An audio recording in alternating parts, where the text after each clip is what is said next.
Money FM 89.3, the best of Saturday mornings. Saturday morning sit down. Joining us in the studio, His Excellency Allaster Cox, the Australian High Commissioner to Singapore. Good morning and welcome to Money FM. Good morning and thanks. It's great to have you with us in the studio today. Thanks for coming along. 60 years of Singapore-Australia relations. Give us the overview of how you're looking at the relationship with Singapore and the Singapore government. Well, you're right, 60 years. We were one of the first countries to recognise independent Singapore on the day after. Oh, is that right? The 10th of August, 1965. And I think the relationships come a long way in those 60 years. We were one of the first countries to do a free trade agreement with Singapore back in 2003 after the WTO looked to be in some trouble. And so we've always been pioneers with the Singaporeans, particularly around trade and open trade and open markets. We did the first digital economy agreement with the Singaporeans in 2018. Then we did a green economy with them in 2022. And in 2015, we did what we called a comprehensive strategic partnership, looking over areas from trade to defence to innovation and science and so on. So we've been looking this year and last at renewing that for 2025 to 35, and we're still doing a lot on things like trade and defence. Singapore has very large training access into Australia, particularly into Queensland and Western Australia. We have a very strong trade relationship in areas like energy in both directions, and food, particularly in Australian food into Singapore food and beverage, and other services. The trade relationship is very strong. I mean, Singapore is not a large country itself, but it's got enormous, oversized reach around the region and the world. So, our trades around, bilateral trades around in goods and services around 50 billion.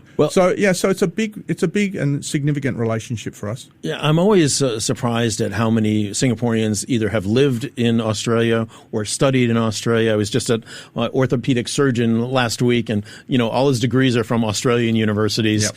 Of course, all of the the veterinary doctors who are here in Singapore, nearly all of them have studied and gotten their veterinary certificates from institutions in Australia, since there aren't those programs here in Singapore. So, those educational ties are huge as well. Yes.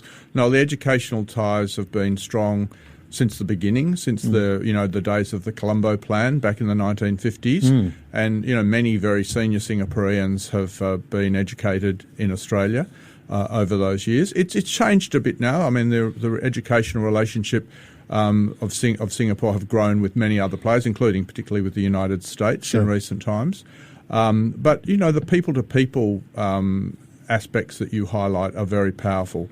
Tremendous tourism also in both directions. Singaporeans, again, despite the small size of the Singapore population relatively, are some of the largest return visitors who spend the most in Australia. If they go to Perth, then next year they're over in the East Coast, or they're down in Tasmania. So often they visit Australia multiple times and they have very high overnight spends. So they're great tourists. Yeah. And a lot of Australians travel through and into Singapore. Singapore's regarded very highly by Australians. When, the Lowy Institute's done its poll, it's sort of temperature thermometer of who they like the most or who they recognise the most. It's usually, New Zealand, UK, Japan, and then Singapore, not very much different to Japan. So Singapore is very well regarded, and the people-to-people links that there are through that educational tie and the tourism and many other things besides are very strong indeed. Yeah, we're talking with Allaster Cox, the Australia's High Commissioner to Singapore. So, given the strength of these ties and the breadth and the depth and the decades worth, how do you as the High Commissioner come in and make that relationship better, make it stronger, make it wider? I mean, what can you actually do? You've been here a couple of years already, and you got a couple more to go.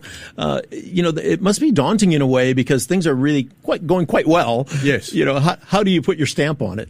Well, I think first of all you find the gaps, and despite the fact that there's a lot already going on in the relationship, there are gaps.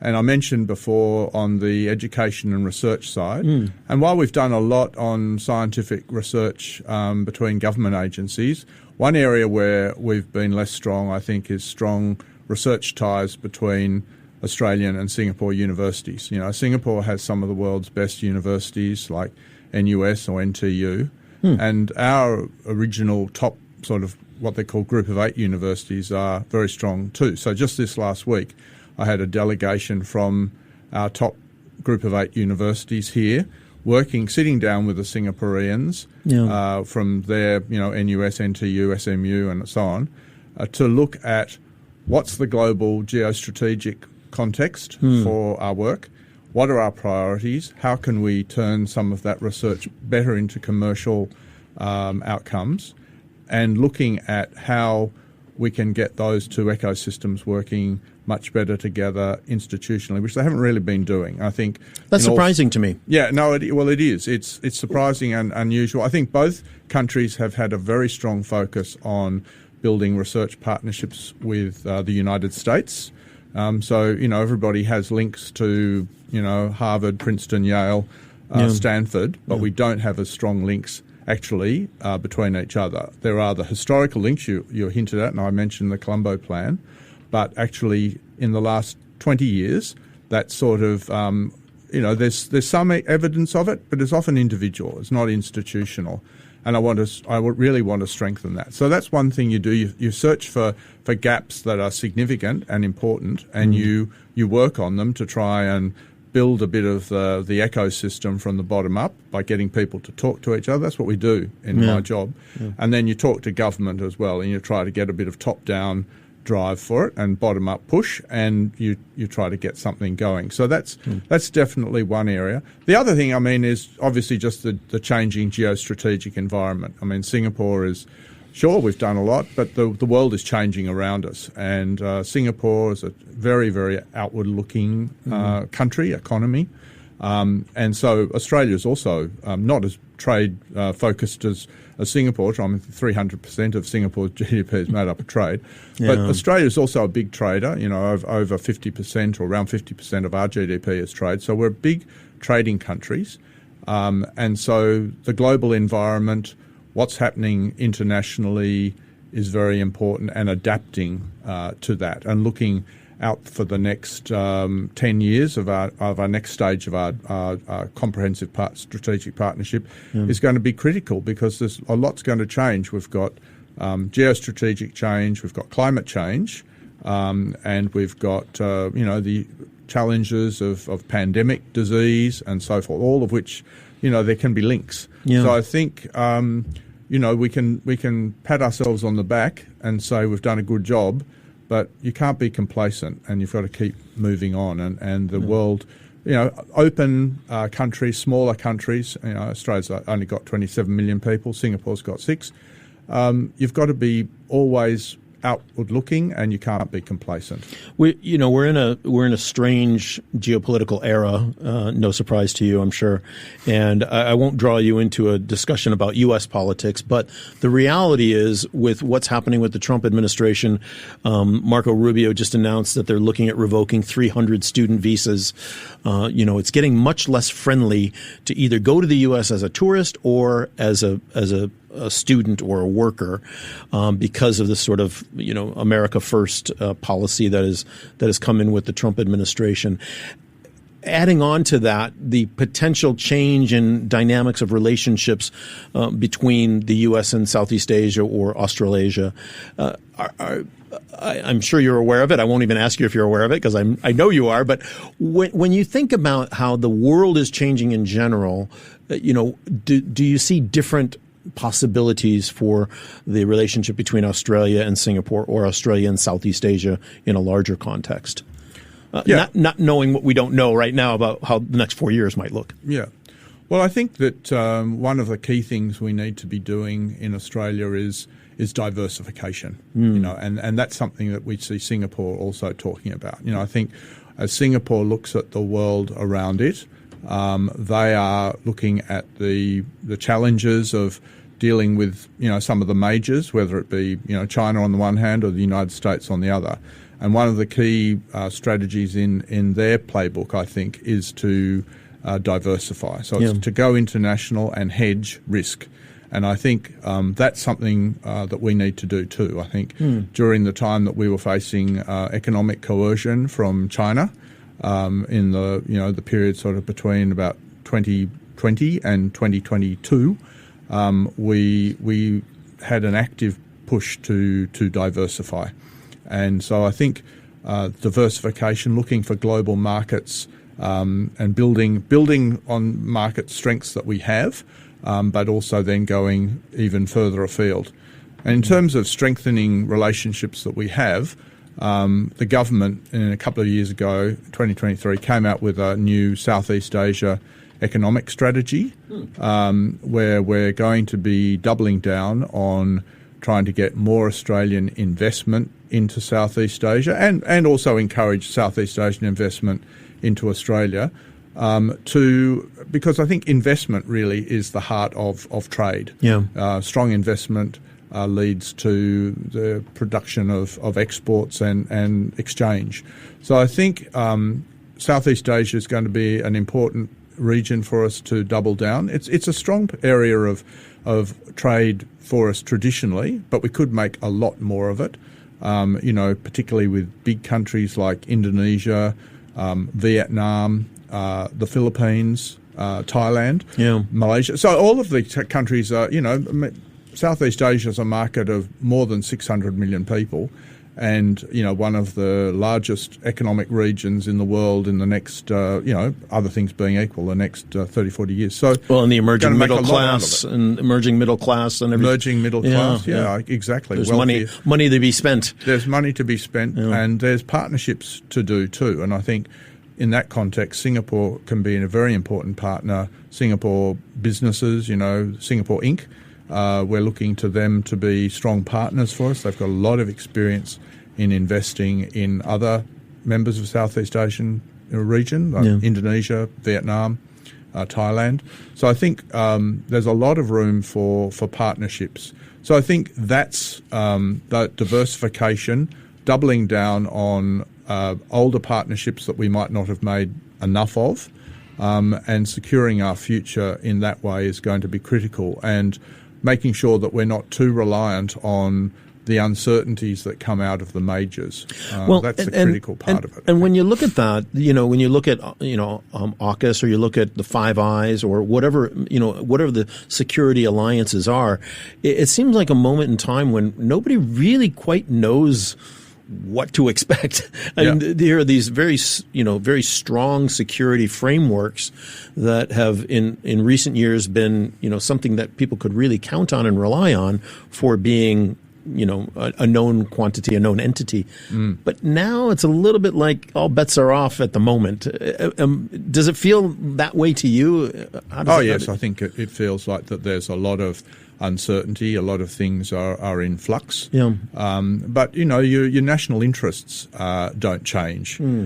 So I think it comes back down to a really hard assessment of what your own national interests are and how to pursue them.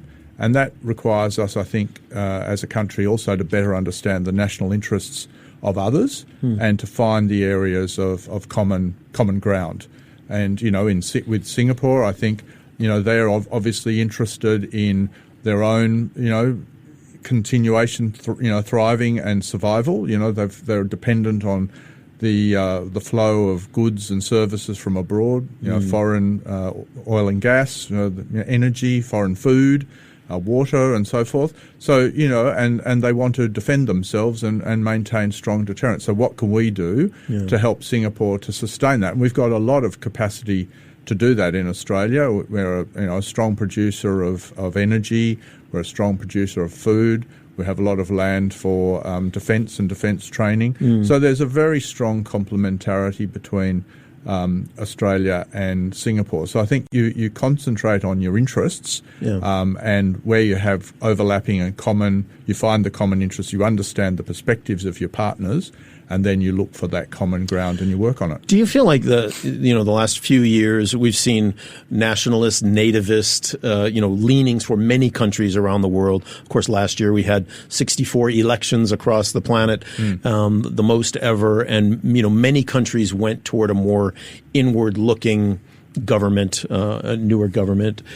Is this forcing Australia to be maybe more nimble in the way it approaches not only internal questions but also its relationships with its neighbors? With the rapid pace of change, governments can't react slowly anymore. Do you feel like your government is on a slightly different mindset or footing when it comes to planning, how to work with different partners? Well, we've just entered an election period. Right, exactly. Yeah, you're right in that as well. We're in what we call caretaker period. So I won't speak on behalf of the government per se, but I'd say just as a nation, the answer to that is yes. I mean, I think you have to be more nimble. As I said, you can't be complacent, rest on your laurels and assume everything is fine, particularly when you're not we're not a larger population country. We're in the G20. We're a relatively large economy. Globally, but still you've got to be absolutely nimble.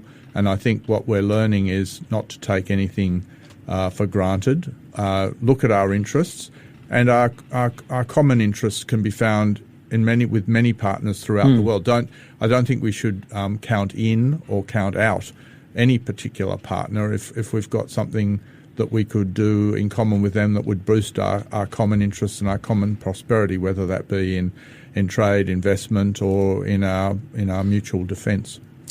What is your sense? Do you care to give an overview of where you feel like the Australian electorate is at these days?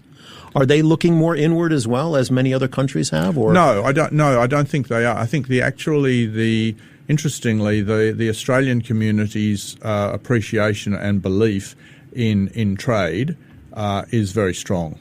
And has been, I think, for decades now, probably since the 1980s and the era of the Hawke government, when the dollar was floated and exchange controls were dropped. I think there's been a very strong appreciation across the whole community of the importance for trade for the Australian economy. So when we did face that economic coercion with China, I think people understood the importance of our trade. They understood the importance of our China trade to our prosperity. They understand the importance of staying open. I think people do want to ensure that there's no undue foreign interference in our domestic affairs, but at the same time there's a very strong consensus, despite all of these global trends against trade, that have kept the Australian community very supportive of it. And I think there are some elements perhaps that are questioning of it, but overall I think we've followed a path of continuous reform and liberalisation that has opened up our markets, and people are very outward looking on the whole and see the benefits of trade. And that's been very different from what you've seen in a number of other countries around the world. I think a strong focus on that. And you see that too in Singapore. I mean, I think people in Singapore have a strong understanding of the value of trade to this country's economy. And I think leaders in Australia of all political parties have always stressed the importance. There's not really a sort of a protectionist party or protectionist lobby in Australia. And, for example, the other day, the government, when we did face the steel and aluminium tariffs coming out of the United States, the government, in saying that it was, an unjustified and unwelcome move, nonetheless didn't impose our own reciprocal tariffs or counterpart tariffs, because the view is that tariffs are a form of harm, of self-harm. And I think that's and there was not much wide criticism of that move.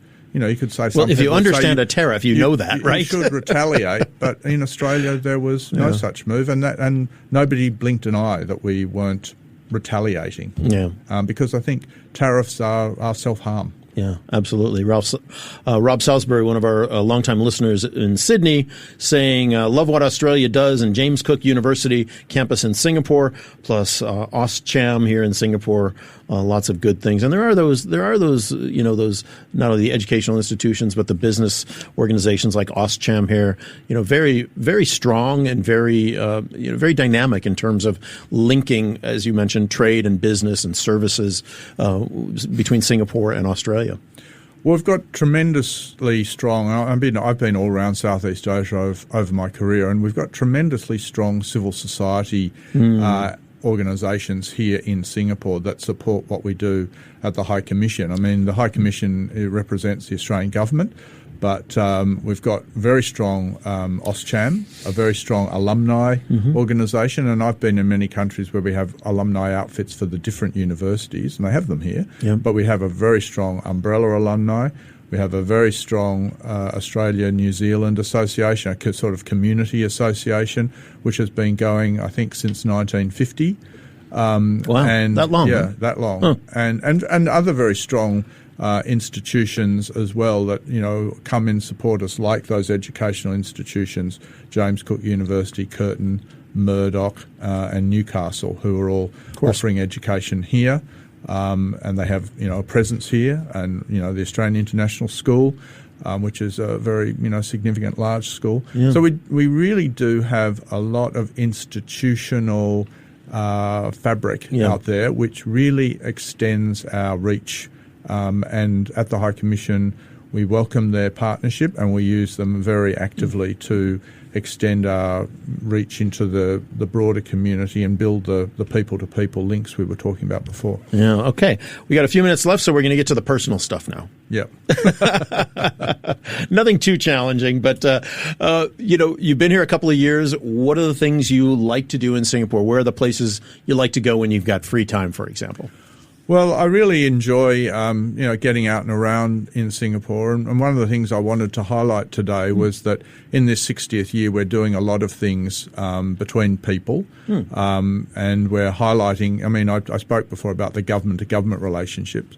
But in the 60th year, we're stressing the friendship between Singaporeans and Australians as people, not just, institutional. Yeah. And so, I like to get out and have a look at what's happening in the arts and cultural scene. So mid-year for our sort of Indigenous week that we celebrate Indigenous culture, we've got a big film festival. Oh, is that right? Yeah, which we're doing with the Singapore Film Festival, Singapore Film Society. Down at Suntec. We're doing a concert for our alumni. I love music, so I do go out to a lot of concerts. There's a great arts and cultural scene here, so I do like that myself. Of course. And we're going to do that with universities from Singapore and from Australia coming together in a concert aimed at alumni. And those will be a variety of concerts, or just one? Just big one? one major concert. And when is that? On the 4th of October. Okay. At YST auditorium, which is targeted at all of our alumni. There are 200,000 of them, so is that right? Hopefully we won't find it too difficult to fill the 600 seats. And we'll also do we're doing something with the Singapore Ballet. We've got strong, long links with the Singapore Dance Theatre. At the end of October, early November, we'll do a gala with Australian choreographers and Singapore choreographers. And we're also doing some sports events involving, in the next week or so, we've got Donnell Tan, who's with the Brisbane Roar, and she's a Singapore-Australian. We've had her on the show many times. In Australia, so we're having her and her teammates playing here. Yeah. And we're also doing something with the World Aquatic Championship. So we're trying to hit the buttons of sports things we like to do, soccer and swimming, which are particularly swimming, I think, is a sport where Singapore excels and Australia does too. So we're meeting the minds there. So I like to get out and about and do a range of things like that. Yeah. Do you have specific places you like to go around town? Well, I live near the Botanic Gardens, so I spend that's an easy one. I spend a lot of time wandering around there and enjoying it's such a diverse place, which I really enjoy. Early in the morning, I get out there for early morning walks. Like to go down there. Yeah. And I really also like to head down to Tiong Bahru, just for the urban feel of it, the history of it, where sort of public housing started with really innovative public housing type concepts, and then the wet market and the market there I think is terrific. So we often love to go down there. So so they're just a couple of districts that we like to sort of frequent. Food. What do you like to eat? Singapore food. Oh, I love laksa. Me too. That's actually my favorite. That's probably my favorite. Yeah. I really like a sort of Singapore laksa, or with some dry noodles and things like that. So I really tend to look out for that if I can find it. And I really like things like roti canai with, which is not that good for me, I have to say. I've got to watch my diet now. The doctor told me. Yeah, you're watching it. Go right in your mouth. Close to the edge. Anyway, with a lot of, like a chicken gravy or something like that. I can, or a roti prata. I can go and eat, like 3 of those. Oh, there's Mr. Prata just down on Cluny Road, right? Yeah, it's closed now. Is it closed? Yeah, the one that's opposite the sports field there. Yeah. I think that whole building has been closed for the moment, but it's under renovation. I think. So maybe it'll reopen. Let's hope they reopen. It'll reopen. Then you can do your morning walk or whatever, and then destroy it all. Exactly. Well, we do have to leave it there. If folks want to get in touch and see like some of these events coming up for the 60th anniversary, is there a website they can go to, or go to the High Commission website, or where do they see it? This all being organised by our public affairs, public diplomacy team. So go to the Australian High Commission website, and it'll all be there. Awesome. Great to have you here on the show today. Great. It's been terrific to be here, Glenn. Thanks very much. Thank you. We've been talking with Allaster Cox, Australia's High Commissioner to Singapore, talking about the 60 years of Singapore-Australia diplomatic relations and what's happening even in this 60th year as well. Please come back and see us again. I'm very happy to do so. Thank you. To listen to more great interviews, download our podcasts at audio.sg or download the audio app. That's AWEDIO, audio at the App Store and Google Play.